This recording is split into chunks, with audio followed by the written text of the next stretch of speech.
तो दोस्तों स्वागत है आप सभी का अपने यूट्यूब चैनल जेड4 टेक एक नए वीडियो में। दोस्तों आज की इस वीडियो में हम लोग क्लास 10th का बिहार बोर्ड मैट्रिक एग्जाम 2026 के लिए 20 के दांत जो पाठ 2 है हिंदी का, जहां दोस्तों हिंदी का जो पाठ 2 है जो 20 के दांत है, जिसके लेखक नलिन लोचन शर्मा जी ही हैं, इससे संबंधित जितने भी इम्पोर्टेंट क्वेश्चन है आज की इस वीडियो में हम कवर किए हैं। यदि आपको भी 2026 में मैट्रिक का एग्जाम देना है और पार्ट 2 से जितने भी इम्पोर्टेंट क्वेश्चन आते हैं सारे क्वेश्चन को इस वीडियो में कवर किया गया है, तो आप लोग शुरू से लेकर के अंत जरूर देखिएगा और जिनको भी 2026 में एग्जाम देना है उनके पास वीडियो को शेयर अवश्य कर दीजिएगा। चलिए दोस्तों आज की इस वीडियो को शुरू करते हैं। थोड़ा बहुत यदि आपको बगल से अगर आवाज आते हो उसे मैं क्षमा चाहूंगा, बैकग्राउंड में आवाज थोड़ा सा हो रहा है जिसकी वजह से। चलिए देखिए, जैसे कि पहला क्वेश्चन दोस्तों कहा गया है, क्या कहा गया है कि 20 के दांत शीर्षक कहानी के कहानीकार कौन है। तो 20 के दांत शीर्षक कहानी के कहानीकार कौन है, यदि आपको किसी भी क्वेश्चन का जवाब पहले से मालूम होगा तो आप हमें कमेंट करके बता सकते हैं। सही जवाब दोस्तों नलिन बिलोचन शर्मा जी हैं। ऑप्शन नंबर बी आपका राइट आंसर हो जाएगा। नलिन बिलोचन शर्मा जी इस कहानी के लेखक हैं। चलिए आगे बढ़िएगा। अगला नंबर क्वेश्चन आप लोग के सामने है, थोड़ा सा और ऊपर करके देख चलिए देखिएगा क्वेश्चन क्या कहा गया है कि 20 के दांत जो है यानी 20 के दांत पाठ की विद्या क्या है। तो यह पाठ की विद्या मतलब क्या है, यह एक निबंध है, व्यक्ति चित्र या फिर कविता है या फिर एक कहानी है। तो इसका सही उत्तर आपको बताना है। तो याद रखिएगा दोस्तों कि 20 के दांत जो है यह एक कहानी है, यह एक कहानी है और काफी अच्छी कहानी है। आप यदि पढ़े होंगे तो अच्छे से आपको पता होगा कि किस तरह की कहानी है। चलिए इसका सही उत्तर ऑप्शन नंबर डी हो जाएगा। दोस्त आगे बढ़ते हैं, अगला क्वेश्चन देखिएगा। अगला नंबर क्वेश्चन देखिए क्या कहा गया है। अगला नंबर प्रश्न देखते हैं क्या है। कहा गया दोस्तों कि 20 के दांत कहानी किस वर्ग के अंतर्गत विरोधी को उजागर करती है। तो किस वर्ग के लिए, तो दोस्तों यह मध्यम वर्ग की कहानी। ऑप्शन नंबर आपका डी सही उत्तर हो जाएगा, आपके सही जवाब हो जाएंगे मध्य वर्ग। ऑप्शन नंबर डी इसके सही जवाब हो जाएंगे। चलिए हम दोस्तों आगे बढ़ते हैं, अगले क्वेश्चन की ओर बढ़ेंगे। अगला नंबर क्वेश्चन देखिए क्या कहा गया है। अगला है दोस्तों नलिन बिलोचन शर्मा पटना विश्वविद्यालय में हिंदी विभाग के अध्यक्ष कब रहे थे। तो इसका सही उत्तर आपको कमेंट बॉक्स में बताना है कि इसका राइट आंसर क्या हो जाएगा, कि सन 1959 ईस्वी में, 1969 ईस्वी में, 57 में या फिर 63 में। तो इसका जवाब मैं आप सभी पर छोड़ता हूँ। ऐसा नहीं है कि हमें याद नहीं है, बट आप यदि कमेंट में पूछना चाहते हैं तो पूछ सकते हैं। आपको नहीं आएगा तो मैं बताने के लिए तैयार हूँ ना भाई। चलिए दोस्तों हम आगे बढ़ते हैं, अगला क्वेश्चन देखेंगे क्या कहा गया है। नीचे देखिएगा दोस्तों क्या कहा गया है। नलिन बिलोचन शर्मा के कहानियों में किसका तत्व समग्रता के उभर रहा है। तो सही उत्तर दोस्तों राइट आंसर है सामाजिक वर्ग का। ऑप्शन नंबर आपका ए सही उत्तर हो जाएगा। याद रखिएगा सामाजिक वर्ग का right answer option number A हो जाएंगे। आगे बढ़ते हैं दोस्तों, अगला क्वेश्चन देखिएगा क्या कहा गया है। अगला नंबर प्रश्न आप लोग के सामने है, खोखा खोखी किस भाषा का शब्द है। तो खोखा और खोखी जो है दोस्तों यह बांग्ला भाषा में कहा जाता है, मतलब यह बंगाल की भाषा है।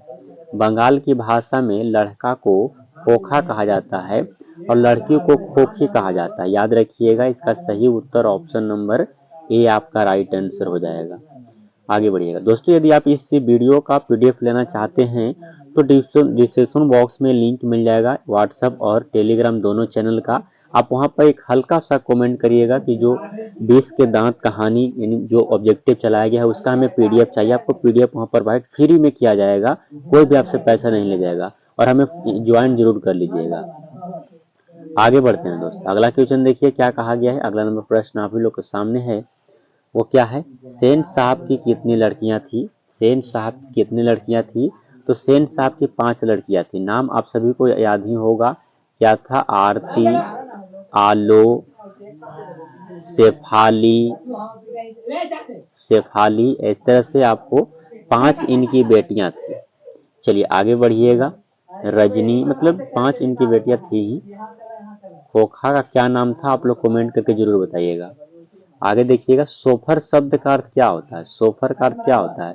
तो सोफर का अर्थ ड्राइवर होता है। जी हाँ दोस्तों, सोफर का अर्थ क्या होता है, ड्राइवर होता है। याद रखिएगा ड्राइवर होता है। ऑप्शन नंबर आपका ए सही उत्तर हो जाएगा।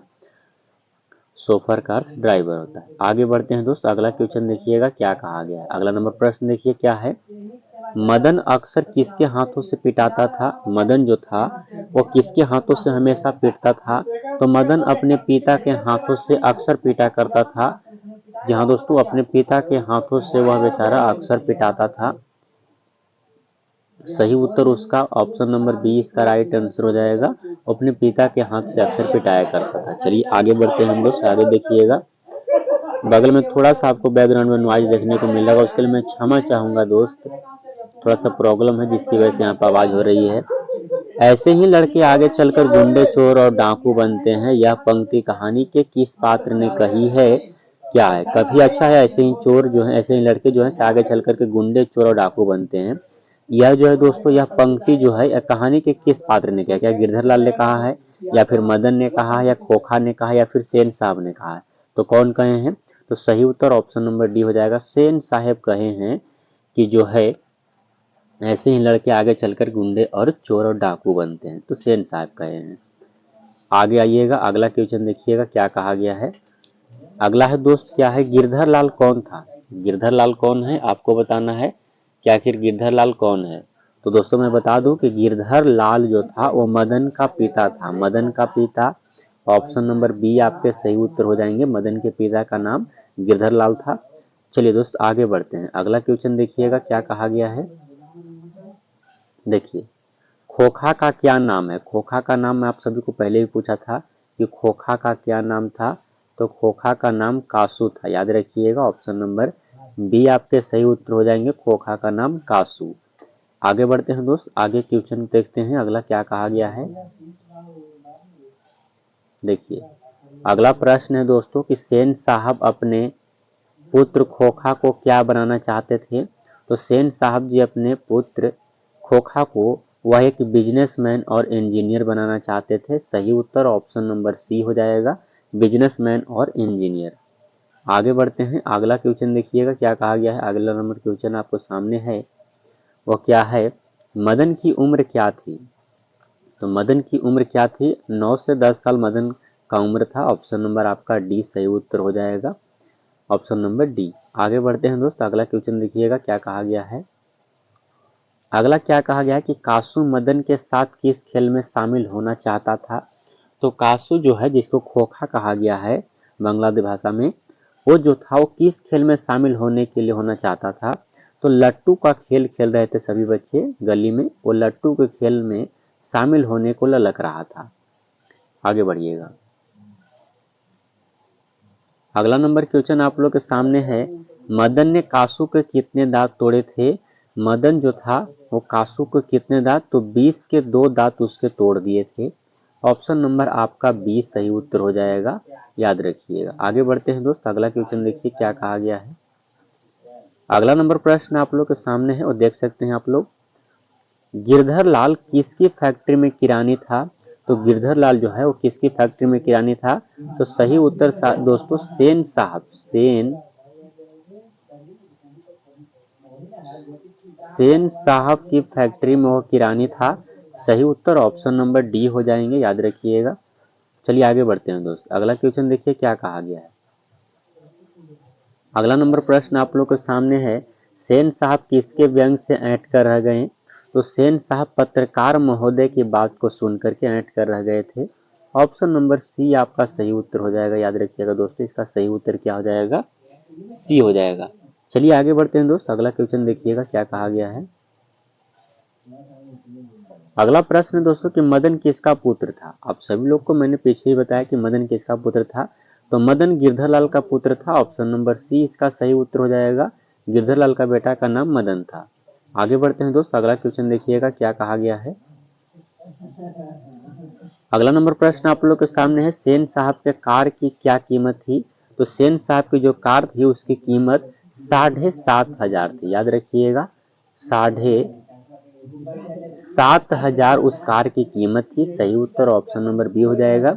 और इसका कलर पूछा जाता है, तो कलर इसका कैसा था? तो कलर इस गाड़ी का काला था, याद रखिएगा, काली गाड़ी थी।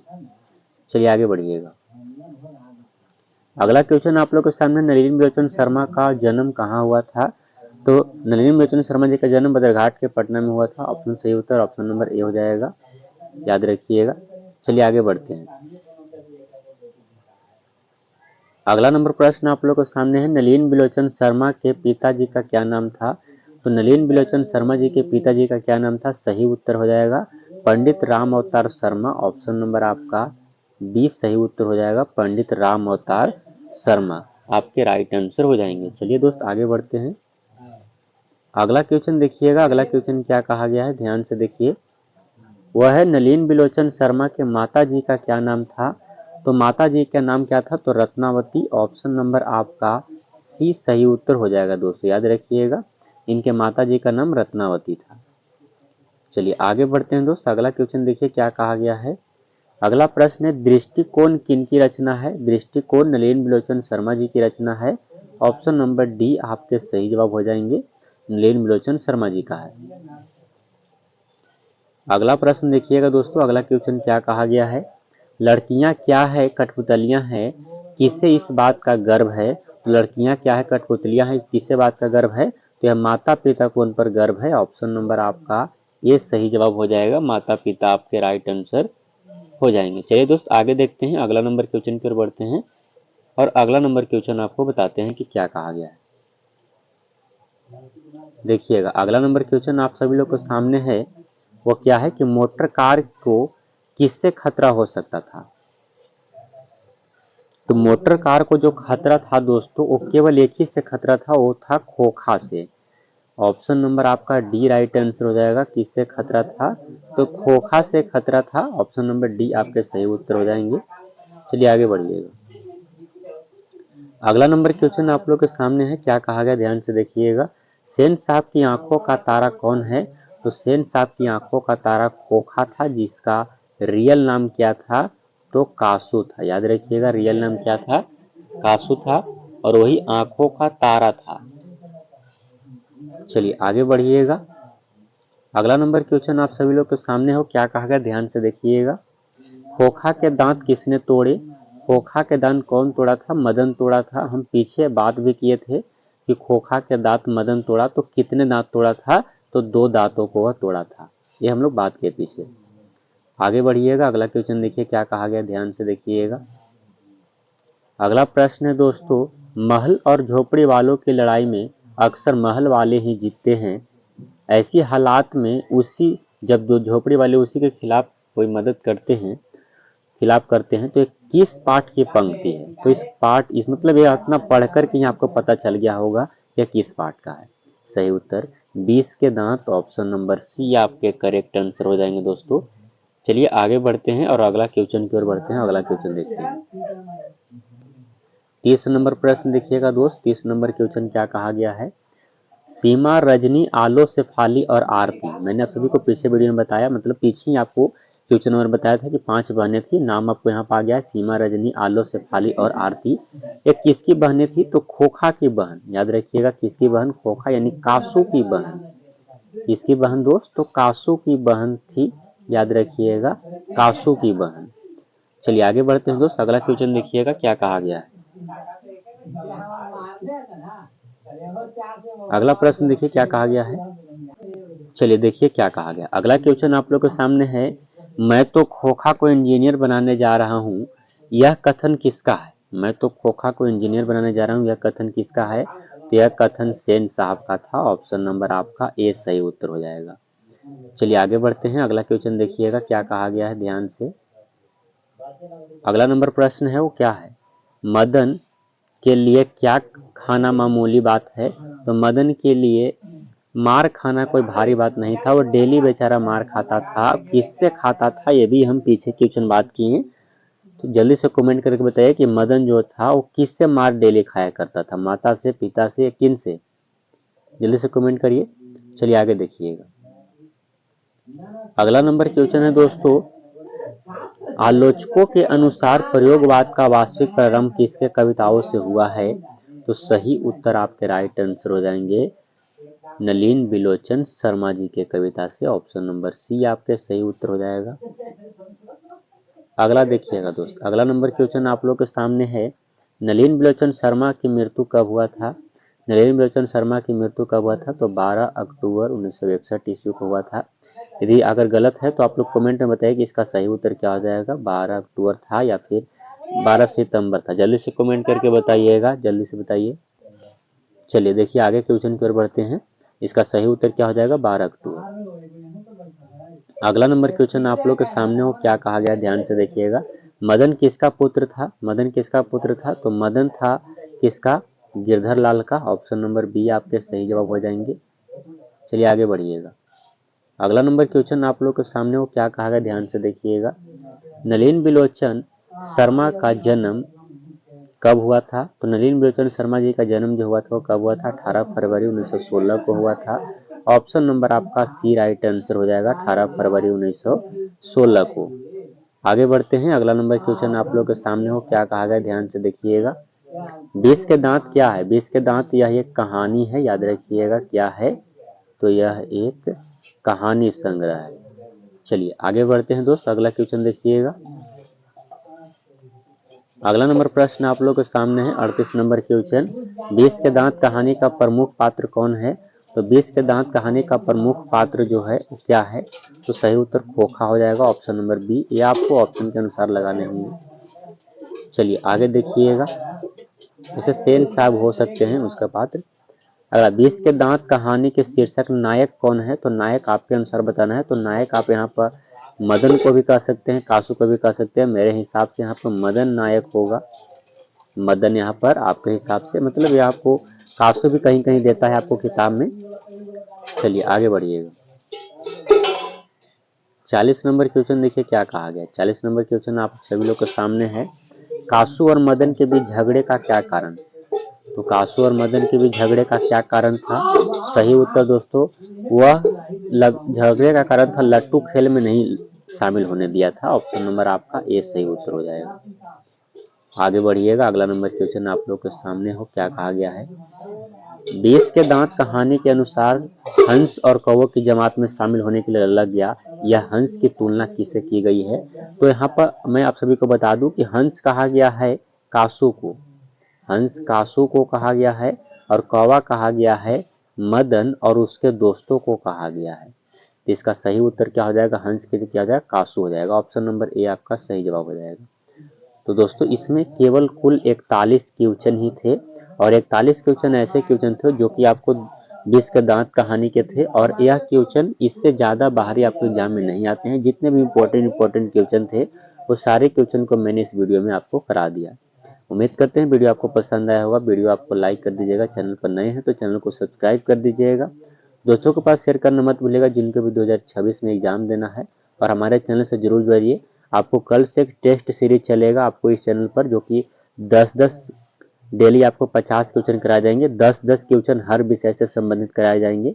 तो हमारे चैनल से जरूर जुड़िए आपको यदि अच्छा करना है 2026 में। तो बाकी आपको इसका पीडीएफ चाहिए तो डिस्क्रिप्शन बॉक्स में लिंक मिल जाएगा, आप वहां पर ज्वाइन कर लीजिए व्हाट्सएप, और कमेंट करके बता दीजिएगा केवल सा कि 20 के दांत कहानी जो है उसका हमें पीडीएफ चाहिए, फ्री में आपको प्रोवाइड किया जाएगा। उम्मीद करते हैं वीडियो आपको पसंद आएगा। मिलते हैं नेक्स्ट वीडियो में, तब तक के लिए जय हिंद प्यारे दोस्तों।